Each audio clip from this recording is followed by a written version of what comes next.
both ends of the floor, without getting into specifics, just the general things on the defensive end, really locking in and guarding your guy and making sure all 5 guys are on the same page defensively. And then offensively, just continue to move the basketball. Those are the things that we've done well all season long.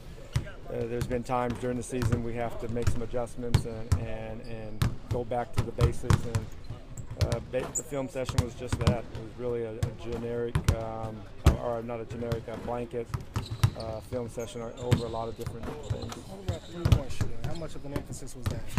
Offensively or defensively? Defensively, we have to do a better job of not getting into our rotations so we don't have to always help.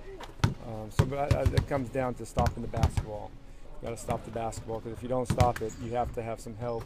And you have help, you got to give up something. And right now, teams are making that, and a lot of teams are playing small, so they have that extra three-point shooter on the floor. We just have to be aware and cognizant of who's on the floor and what they do. And three-point shooters are premium in this league right now. Guys out there always seems to be on this team very good at keeping each other accountable. Was there any talk of that, or any guys stepping up and saying anything that he? Yeah, I mean, we've been a team that we like to hold each other accountable.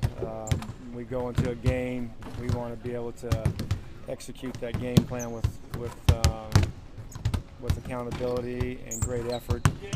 And just because you lose a game doesn't mean that those things just happen. There's some good teams in this league, and teams are really fighting and clawing for playoff positions and playoffs.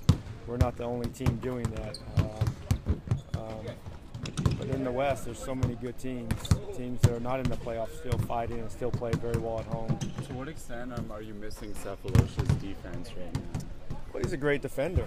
He's one of the premier defenders in this league. He can guard, 1 through 3 and some 4s in this league. He has great experience. He knows the personnel that he's playing against well. He's played against them a lot, so his database is pretty in depth. That he understands what players do, and he understands what teams will do, and he understands what they do against us. So, he's one of the best defenders in the league.